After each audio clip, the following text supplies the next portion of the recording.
time's either moving way too fast or way too slow. There's no neutral in between. There we go. It just said problem occurred and it wouldn't let me go live from it. Things are being weird today. I swear it's almost like, when is the next Mercury retrograde? I'm Googling that. New moon. Today's the beginning of a new moon. So maybe if you didn't let go of some of your stuff over the full moon, the new moon's like, are you seriously taking this with you? Yeah, it's usually what happens, I think, is that we bring a lot of baggage with us and then we're scrambling to drop it. Yeah, agreed. I agreed. Good morning, Amanda. Good morning. Hi, Michelle. Okay, that makes me feel better. The next Mercury retrograde is not till August 5th. Okay, so we can't use that. We can't use that. No. Technology has been seeming very glitchy lately, though. It's been strange. Yeah. Changing frequencies and solar flares. Yeah. I have my Daniela cup today. Well, I love that.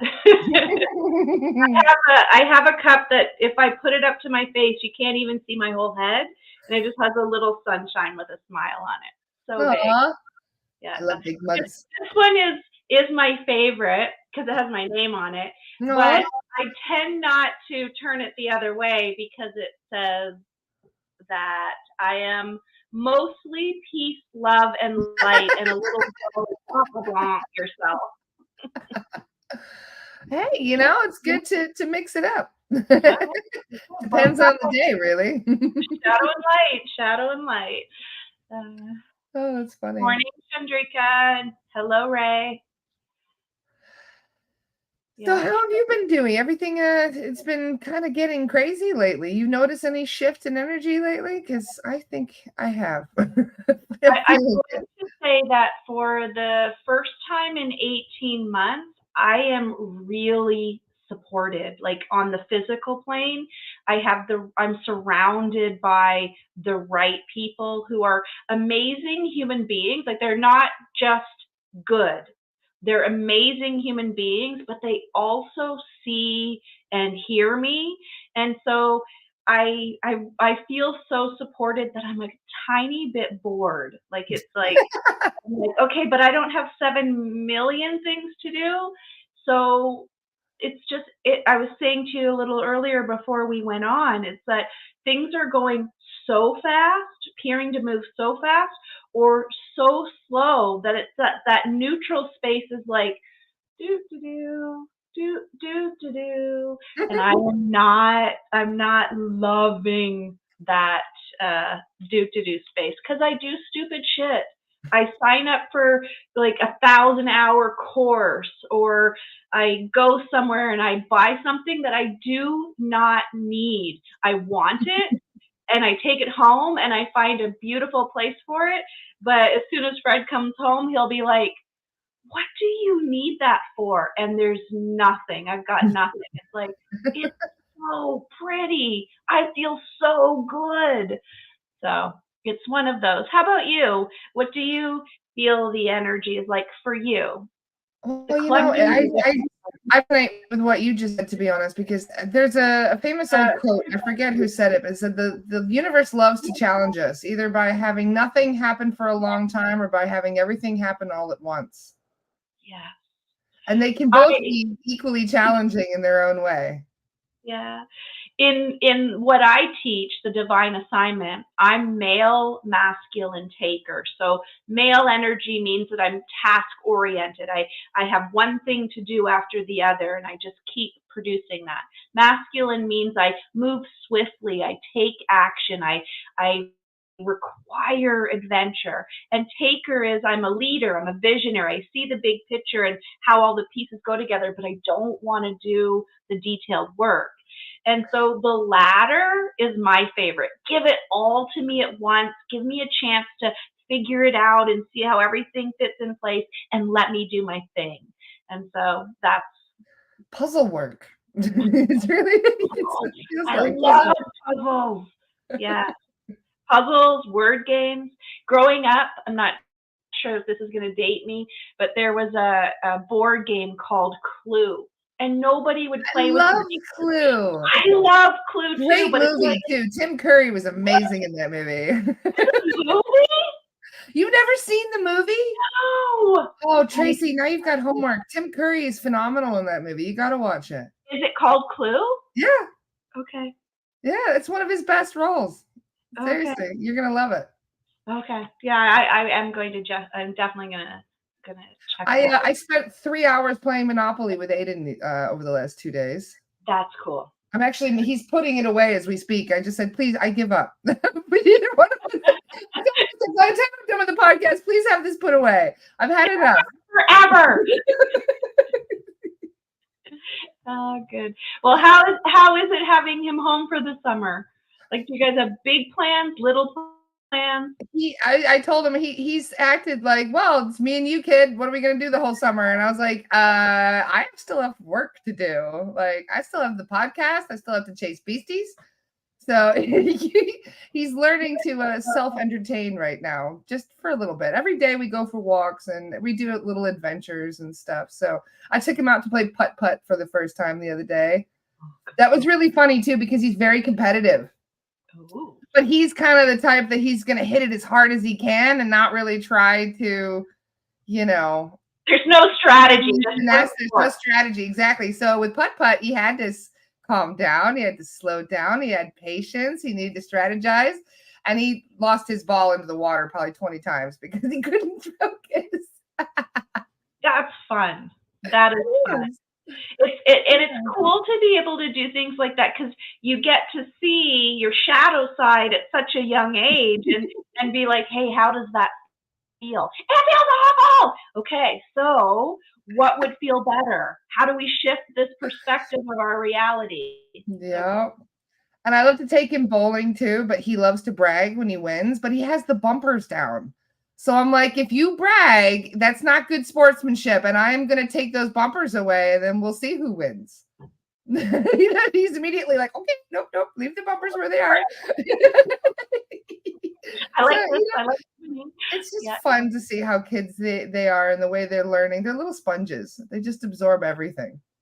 Do you think that he chose you to be incorporated in what you're doing? Like you do this and he gets to join you and he does that and you get to join him? Is this? Well, what's funny is we normally, if you ask a soul guide, for example, somebody actually did have this as one of their questions because they did a family clearing and they wanted to know, what is my son's purpose? What's he going to do when he's older? And the soul guides were like, well, he's going to be a carpenter, but you can't tell her that. I was like, why? And they're like, because it's going to, it might sway his free will. Yeah. But they're like, you can't tell them what they're going to be. They have to figure it out for themselves.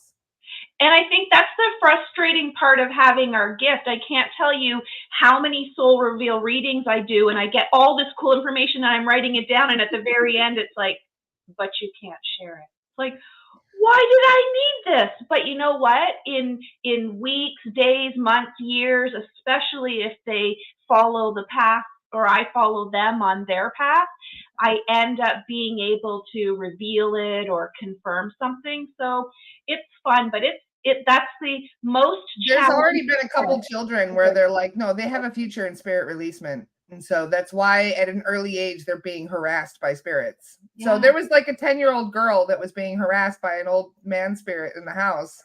And I asked, like, why is this happening to her? And they said, well, she's got to have these experiences. She's going to be doing what you do someday. Don't tell that in the report, though. I was like, yeah. I love it when someone says, is there anything that came up that you haven't shared? And I'm like biting my tongue. No, there's not. There's nothing. No eye contact. No, there's nothing. Sometimes they do let us, say something. I did ask, it was funny. I found somebody that was in a pod not too long ago. Like they have an avatar here on Earth where their consciousness is being rerouted from a ship, via this pod. And I said, am I in the pod? And they're like, no, you're not in the pod, but Aiden is. And I was like, oh, really? And they're like, yeah, he's a Pleiadian in a pod. And I was like, okay, good to know. So they did give us little snippets.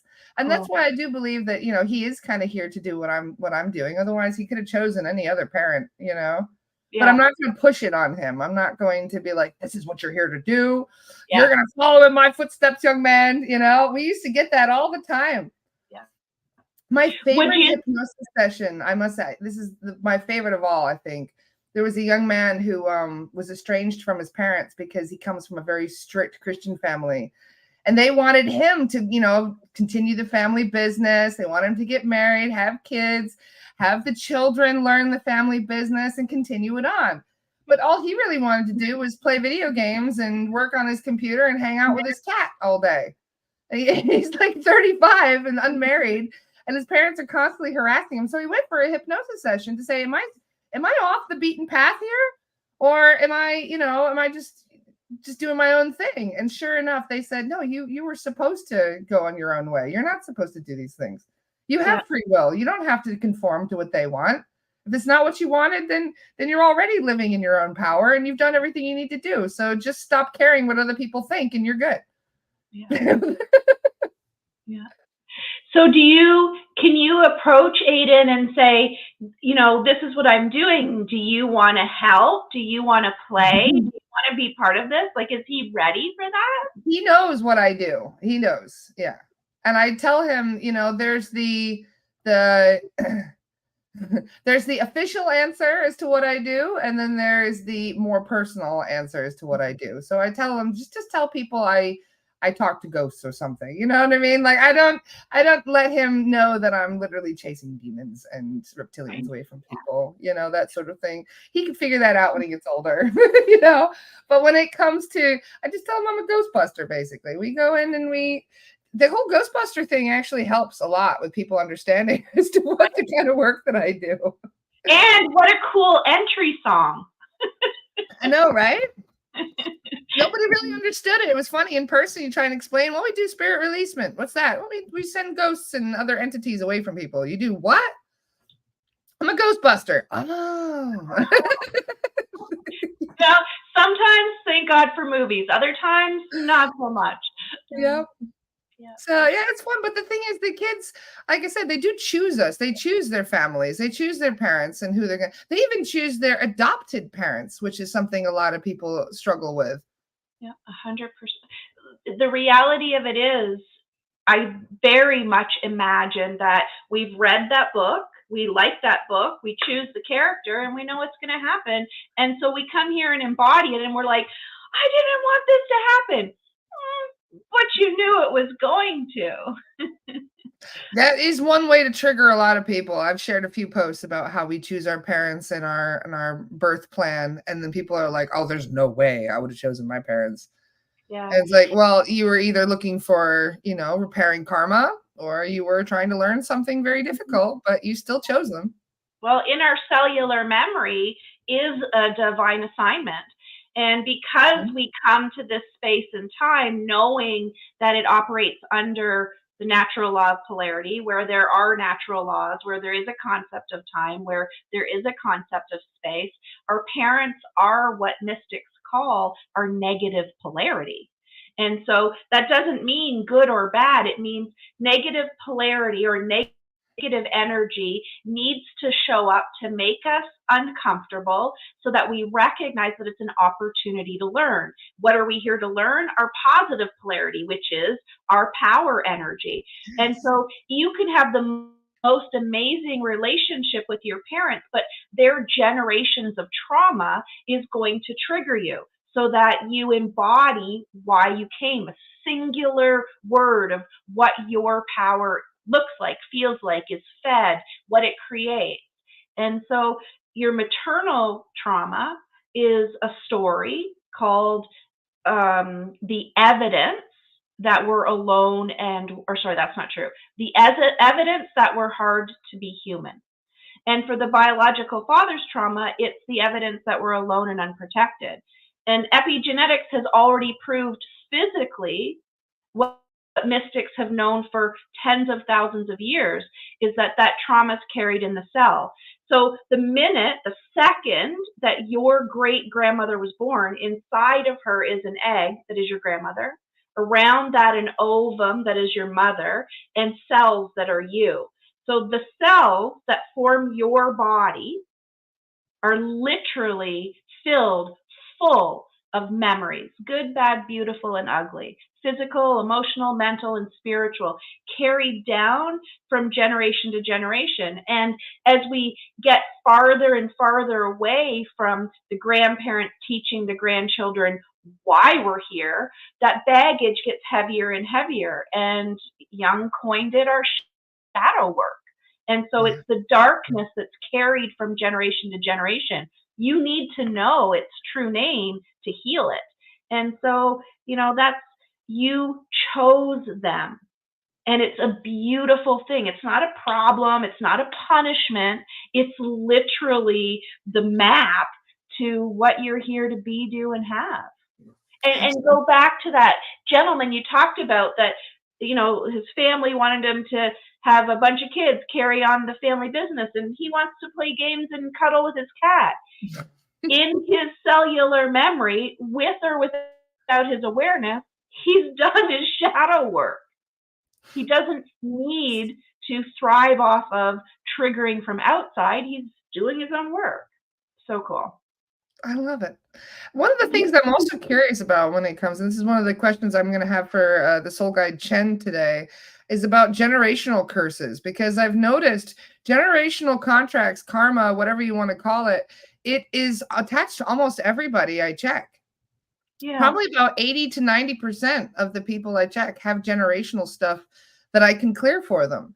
And it makes you wonder, it's like, first of all, where did it come from? Sometimes they'll tell us that it's from the mother's side or the father's side. Yeah. Sometimes it's from both sides. Yep. And it makes you wonder, like, are you able to choose, like, to skip a generation if you wish to, because what if you don't want to be part of that generational trauma? So is that part of the baggage where you don't get a choice? We're like, well, if you want to come into that family, that's part of the stipulations. You're just going to have to deal with it. Yeah. And it still is a choice. In that moment when you choose her and she's going to choose him, all of that unfolds in front of you, because at the moment of choice, you're all-knowing. You're still part of the all-knowing. And so you want that experience. It comes with certain things, It's weird how I can clear it so easily for people. It's just a question. Can I clear their ancestral karmic contract? Yeah, you can. Okay, clear it. Because not what? Why was it so easy? All it took was a sentence. It's not their work.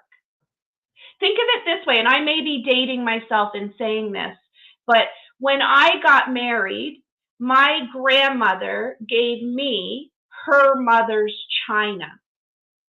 Like, who uses china anymore? But I have my great-grandmother's wedding gift china. And my grandmother gave hers to my nieces. And so the china gets passed down.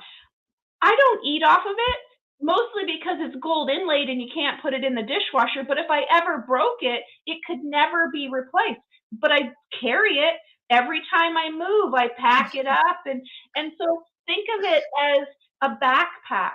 Your mother gives you this as a conscious awareness, and you're like, oh, my mom gave this to me. She never even used it. My mom has tons of that stuff that she got from my grandmother. My grandmother used it. Yes, my father didn't use it. My mom didn't use it. I probably are not going to use it. But every time I go over there, my mom's like, do you want to polish it? And so there's going to get a point when Aiden's grandchildren are going to be offered this china, and they're going to be like, for what? No. Because there isn't a sentimental, emotional, mental, or spiritual connection to it. And our generational trauma is no different. And especially really challenging things like sexual abuse, physical trauma, we let that fester as shame, and we carry it. And we may not even know that our grandmother had that devastating trauma, but it's in our cells, and our cellular memory attracts like energy. So masculine, aggressive, and controlling energy is attracted to us. We either ghost people or people ghost us. We use subtle body language to control, or other people's subtle body language controls us. We don't understand why, but it's because there was sexual abuse in the generational trauma that's in your cellular memory. Yeah. It's so crazy. And then you find out your hand-me-downs. I'm just laughing at Ray's comment. Most of it has lead. You go to use it. You need a Uranium reason. gas. You're like, oh, this glass is beautiful. And you find out it's radioactive. And you're like, thanks, Grandma. You need a reason to let it go. There it is, right? Love it. Oh, Daniela's here. Hi, Daniela. We miss you. Daniela's still in Europe for a few more days. I've got your cup, Daniela. I missed you, so I used it today. So yeah, I do believe that it is a very powerful thing to choose a family that has a lot of baggage, because you get, I mean, considering how much you actually get from sorting all of that out, from working it out, you learn quite a lot. It's like huge leaps in soul evolution, the more challenging a family can be sometimes. Well, here's the then thing. also sometimes you can get into a downward spiral too if you don't realize what you've signed up for. For sure. Imagine that you master a skill right now. I'll give you a great example. I have a patient who did her soul healing protocol with me, I'm going to say 4 or 5 years ago. She's in her mid-30s now. She just got married maybe 2 years ago. They're building a homestead. Like, her life is awesome.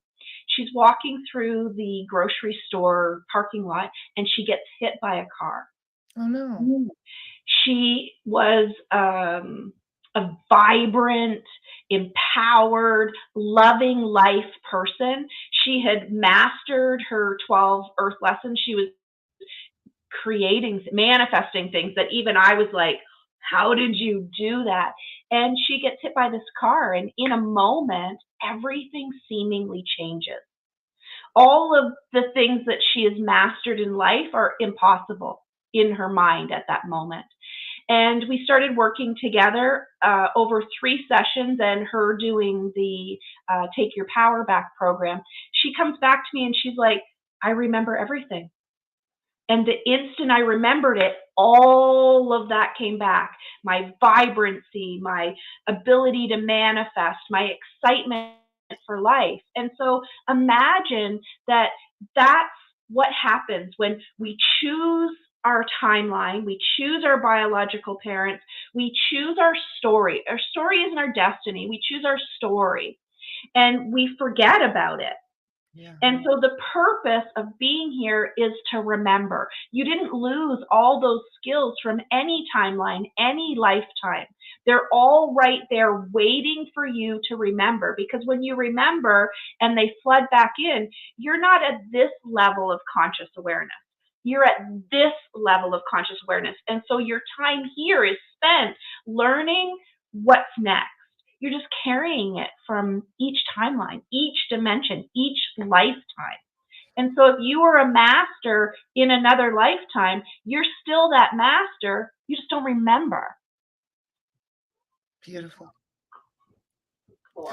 It's unfortunate that so much of our memories are locked away and we have to really work for them. But I think that's part of being human. It's the challenge of being human.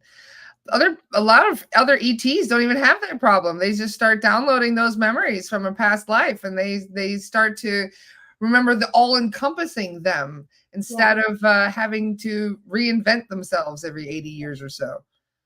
But let's imagine that those, and I'm saying this with so much love, please hear no judgment in this. Those ETs mastered being genuine. They mastered their own thoughts and feelings. They mastered the experiences. And so they've qualified to be able to download. We aren't capable of that, because if we download and remember, we as human beings still might not do the right thing. So we come to human beings to learn the difference between shadow and light. And we traumatize ourselves too, like that little boy who remembered dying on the Titanic. Right. When he remembered all those memories started flooding back to him, and it changed his life, but not in a good way. He was very emotional, very distraught, very upset, missed the people that he, you miss your old self. Yeah, for sure. But in that moment, he's chosen the negative perspective. Yeah. And so the reason he was able to remember that was to say, are you ready to choose your power, or are you still going to choose your trigger? And unfortunately, he chose his trigger again. So, and I'm not saying that it will be this exact same, but it's going to happen again. He's going to have a tragic death, and he's going to have another lifetime, and he's going to remember that tragic death and that tragic death and that tragic death. And all of a sudden he'll be like, oh, I have a pattern of tragic death. How am I going to shift that? Oh, a new perspective. Someone, Lucy just asked, how do I remember? Well, there's three things. Pay attention to the pattern, Mm-hmm.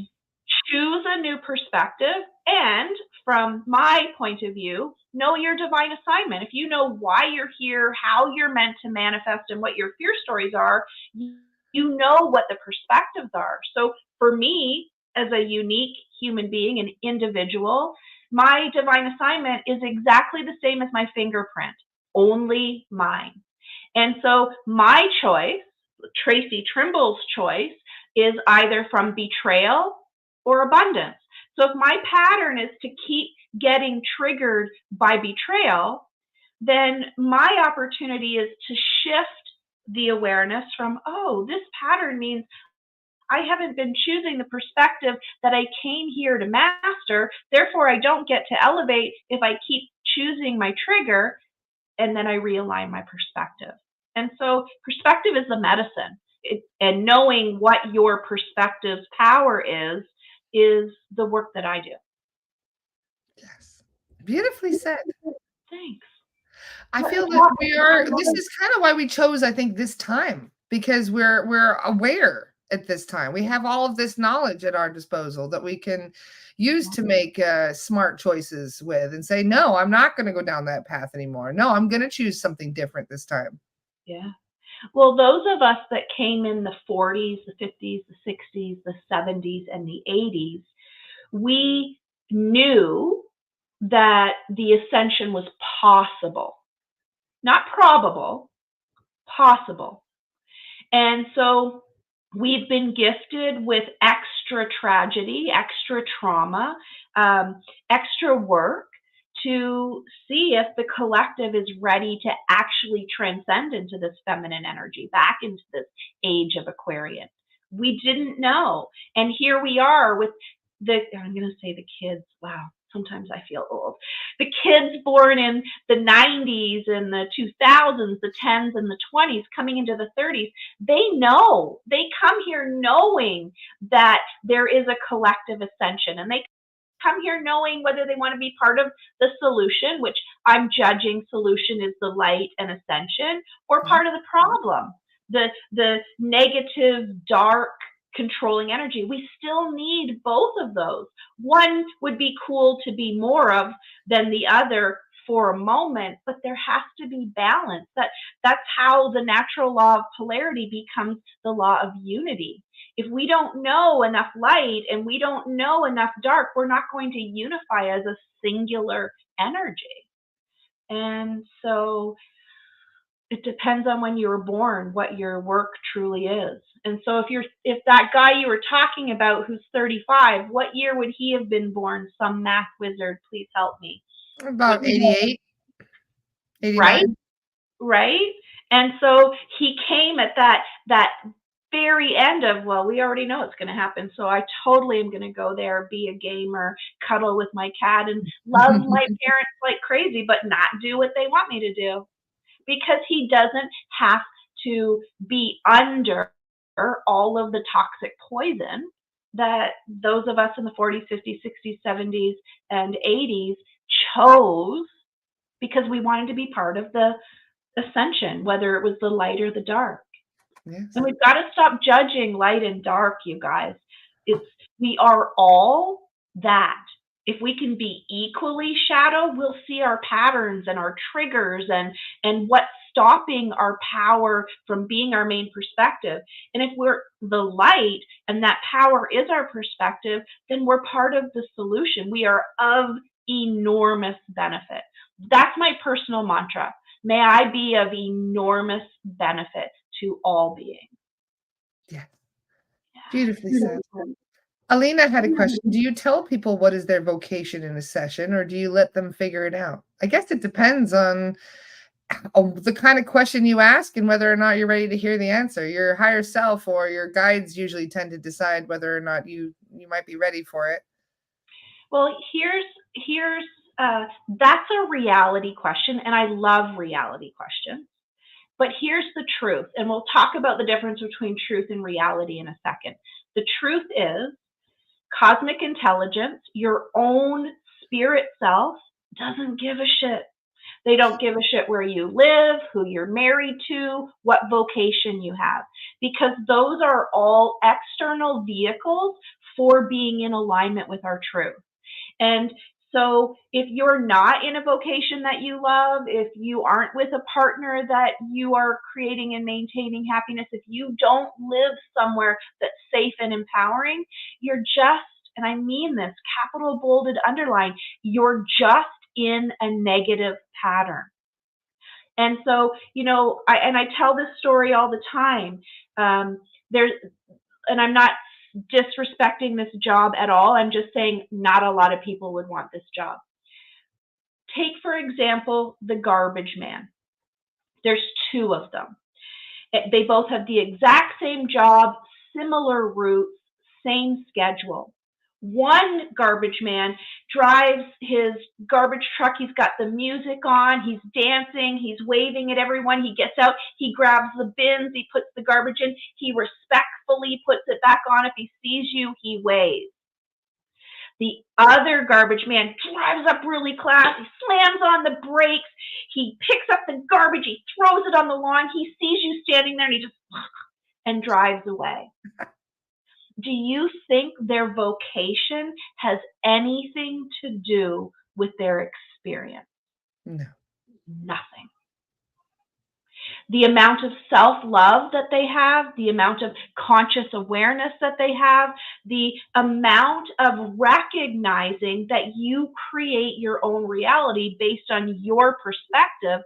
One, let's pretend the first guy's power energy is adventure. He needs to make everything adventure. The other guy's power energy is peacefulness, but his trigger is resentment. So he has two choices. He can live a life of peacefulness by his thoughts, feelings, and experiences, or he can live a life of resentment, intellectualized anger. He doesn't even know what he's angry about, but everything pisses him off. It's a choice. Yeah, 100%. The happiest person I ever met was a homeless man on the streets of Dublin. I'll never forget him. He was probably one of the sweetest people you'll ever meet, and he just wanted to feed his birds. That's all he cared about. And I asked him, I was like, "Are you happy?" And he goes, "Oh, I'm the happiest I've ever been."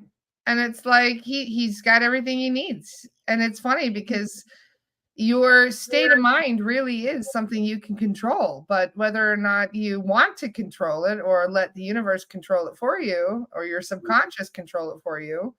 Yeah. A lot of people do that, where they're just kind of going with, they just tolerate so much that happens to them and they end up like a doormat. And then when things happen, they say, "Oh, woe is me," and they get themselves into a victim mindset. I know quite a few people who are working on getting out of that mindset where they feel that everything happens to them, not for them. That's right. And that's the truth versus reality toxicity. You just said that happy homeless gentleman had everything he needs and everything he wants. Here's one of the most empowering conscious awarenesses for cleansing toxicity. You need to know what you don't want. Bullshit stories like The Secret and the manipulation of the law of attraction to control and corrupt us made us believe that we shouldn't look for what we don't want. What you're looking for is not what you're going to get attracted to. And I can tell that as evidence to anyone who's searching for more money or who's searching for love. What you're searching for is not what you're going to find. The frequency and vibration that you live at is what you're going to find. Bingo. And so knowing what you don't want, and I'm going to say this really slow, knowing what you don't want shows you exactly, no exceptions, what you need. What you want and what you need are two very different things, because one will come to you to trigger you. What you want comes to you to trigger you. It's why we're never satisfied when we finally get what we want, because it's not what we need. Want is external things. So, for example, if I'm searching for love and I want to find love, what I need is to fall in love with myself. If I'm searching for more money because I want stuff, I need to go within and find out what's missing within me. And so, as soon as you say, I want, look at all the things that you don't want so you can recognize what you need. Because we live in this incredible dimension that is governed by natural laws that don't care if you understand them or not. It's kind of like the driving laws probably all over the world, but let me say in North America. Just because you don't know what the speed limit is doesn't mean that you won't get pulled over and get a ticket for speeding. Oh, I didn't know. Perfect. Here's your ticket. And I want you to imagine that the universe is absolutely no different. And so there's a truth and there's a reality. The truth is internalized and it's based in the natural laws. Reality, so let's go back to truth. It's internalized, it's the internal balance between shadow and light. It is the right for you expression. And it's going to be balanced or grounded in the same for everyone. It's a consistent rule that needs to be followed. Reality is whatever I create is what I'm going to experience. Good, bad, beautiful, other, but it still operates under the natural laws. And so the truth is everything that comes into your awareness and has an effect on you has been caused by you. This is the natural law of cause and effect. So in fact, everything is happening for you. It's for you to decide with your free will and autonomy as a sovereign being which perspective you're going to use to create your reality. But most of us have no idea what the natural laws are. We don't know what the truth is, and we create based on what reality shows up for us. Yeah. You have the ability to say, oh, no, thank you. That's not the truth. So reality happens to you because it just shows up and you're like, well, this is what I'm getting. The truth happens for you. No, thank you. That's not what I'm willing to accept. I'll wait and allow what I need to find me because I trust it's going to find me. Beautifully said. Thank you, Traci. I really do feel that, most of our youth, at least in my case, was spent deciding what person I didn't want to be. And I think the reason for that is because those lessons, I think, were the most painful, yeah, but they served me the most because by learning the kind of person you don't want to do, you do tend to find yourself easier. For sure. Especially when your families are giving you the examples of the kind of person you don't want to be. Sure. Well, imagine, like, take it as simple as there's 35 books in front of you. And you think you have to read all of them to get the answer. Or you trust that one of them is for you and you just have to pick one. We live in a world where there are millions of potentials, but they're not all right for us. And so we use our discernment to choose. We trust our intuition and our physical body to choose. And so if we start looking at reality in the way of what I don't want, well, book number 7, no, I don't want that. Book number 9, 10, 11, 12, 14, no, I don't want that.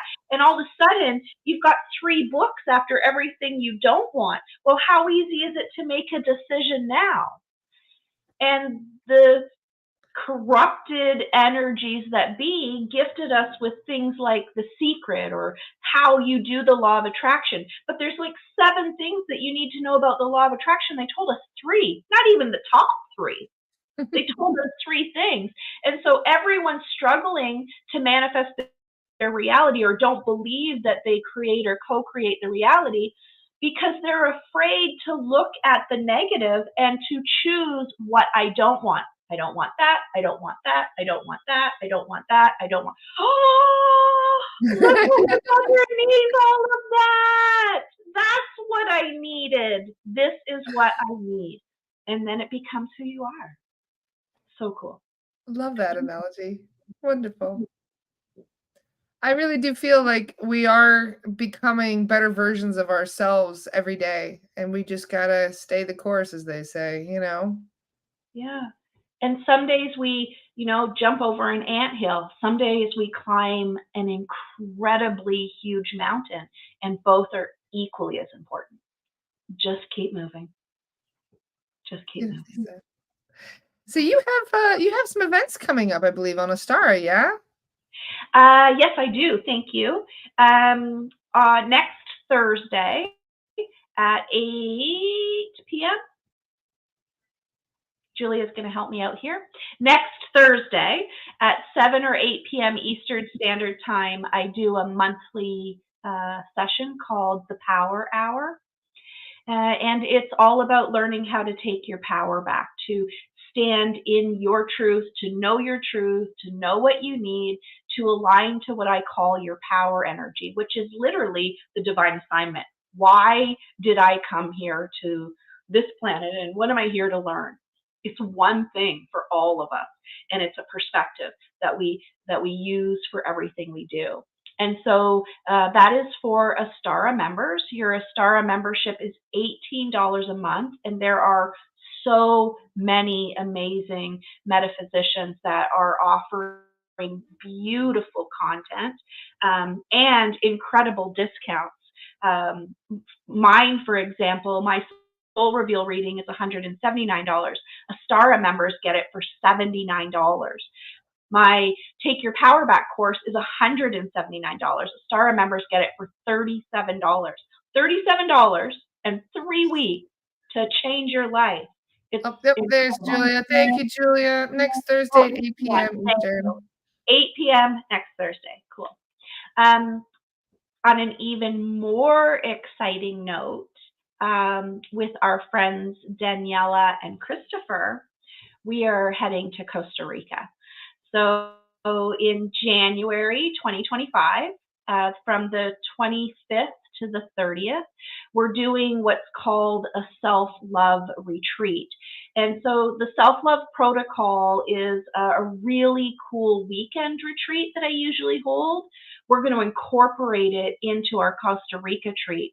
And so in it, every person gets a reading from me where I ask your soul, what is blocking your ability to fully embody self-love? So we know the name of the block. I ask where that is blocked in your energetic field and what the exact name is of what you need to fill the void when we deprogram that block. And so over that event, we're going to be deprogramming the blocks to self-love with energy medicine, psychic surgery, and sound therapy, but we're going to be reprogramming a higher frequency and vibration. So when you leave Costa Rica, you're going to come home as a new frequency and vibration, which is going to be so awesome. How exciting. Yeah, we have plans to do Qigong on the beach. There's kayaking through the mangroves that is included in your package. There is a lunch trip to a blue zone. That's also included in the package. And they have a zip line over the canopy of the town that we're in. So you're going to be able to feel the energy of Costa Rica from its highest possible human position. Like, wonderful. Yeah. So we have that coming up as well. And as always, I offer to you guys my soul reveal reading, which is a game changer, an awareness that just unlocks latent keys and light codes in the being. There's where you can sign up. How exciting. Costa Rica is a very magical place. You leave feeling like a completely different person. 100%. Yeah, it's the magic that is there is infectious. Like, it literally, once you ground into Mother Earth from that point, the second you arrive, the second you take your shoes off, she starts reprogramming your cellular memory. It's so beautiful. It's so beautiful. January is a great time to go away. That's in the middle of the winter for many of us. You, especially in Canada, January is the perfect time to get away. As a mystic, I follow a cosmic calendar, and to make it simple for most people, I inserted it into our calendar. And so January is the energy in which Mother Earth and cosmic intelligence conspire to cleanse and purify our body, mind, and spirit of everything that isn't in the highest good of our physical body. And so this retreat being at the end of January, as we are just starting to shift into February, which is emotional, cleansing and purifying our feelings, our internal guidance system, and our soul's messages. We're just on that cusp of healing the physical and the emotional. So anyone who believes themselves to be a healer, this retreat is going to be a game changer, because it's going to be all about you, but it's going to raise your physical and emotional frequency and vibration, which is something that you're going to be able to re-gift to your clients, patients, or students. So it's, I don't have words, so it's this. Wonderful. Well, thank you so much, Traci. I love hanging out with you, and you do so much for this community. And I feel that many of us we're always, healing never ends. We're always in a process of healing, and so just getting ahead of it and knowing what you need to do is just priceless. So the insight that you give people is really, I just have to thank you, because it's doing so much good for the community. Thank you. And I want to say to you, you are the conduit for that. And we are so grateful for you holding that space. And I am so grateful, because this is my dream. If my job was just sitting in this chair for a couple days a week, Monday, Tuesday, Thursday, for a couple of hours, and just sharing information, answering questions, healing trauma, yeah. And you give us the platform to do that. So I think we found your vocation, Traci. Oh yeah, I have no doubt. I've been doing this work since 2003 for myself, and figuring out how to make it the most efficient for others. And so, yeah, there is no doubt. There's been a couple times that I've been like, yeah, I'm not doing this anymore, and Spirit's like, the hell you're not. You're allowed to have a break, but you're needed on this plane. Sorry. Yeah, thanks. and then it always seems that my guides send me exactly who or what I need, and hardly ever what I want. And so I'm super, super blessed for that. But I know it's because I put in the work. I do my work honestly, and my purpose on this planet is to be of enormous benefit. Oh, Christopher. Thank you, Christopher. Traci made a free lesson for a star. There it is. I just posted it in the section called exclusive content. It's called Soul Reveal Reading Lessons, Channels, Empaths, and Highly Sensitive. What is the difference? Yeah, let me give a little context. Thank you, Christopher. It was on my notes, which I'm not reading. I appreciate you very much. So when I do the soul reveal reading and I ask to come into someone's biofield, I ask to clear entities, attachments, and non-beneficial energies, and I ask to unlock the door to the gifts that they came here with as part of their divine assignment. So if you come as a channel, an empath, or a highly sensitive, and it's part of your divine assignment, it's important that you remember those skills because you've mastered them in other lifetimes, and that skill is needed right here, right now, and it's one of the reasons why you chose to come here. And while people can learn the clairs, so there's 18 different clairs, they can learn to see, to hear, to communicate. It doesn't necessarily mean that it's part of their divine assignment. It's just an absolute right of being a sovereign being. But some of us come as channels. So psychics, empaths, translators, and shaman. Some of us come as empaths that are able to attune to emotion, are able to attune to thought, can attune to emotion and thought, or can attune to emotion and thought and transmute people's pain. And so in this unedited live that I did in my Soul Reveal reading community called Human Being User Manual, I've just had so many questions from people about, what does it mean that you told me in my reading that I'm a channel, an empath, or highly sensitive? And so I decided to make an hour-long event, again, unedited, and all of my technical Facebook issues are out to purview. But I wanted to give it to you guys because it's important to recognize the difference between remembering your gifts and leveling up to that next mastery and learning those gifts in this lifetime, so that if you master it in this lifetime and you master it in the next lifetime and then you master it in the next lifetime, you're going to come with those gifts. But we need to choose that they are our gifts. And so it's really important. So thank you for putting that out. I'm hoping, I'm not sure if Christopher did, but I can imagine that he would, that it's in the free Astara community, so anyone can go and get it. If you love that lesson, know that Astara is loaded with metaphysical teachers providing content even better than that. And so for $18 a month, you have access to all of that, which is so cool. It is. Yeah. Perfect. Cool. Thank you, Christopher. So helpful. That's so cool. Wonderful.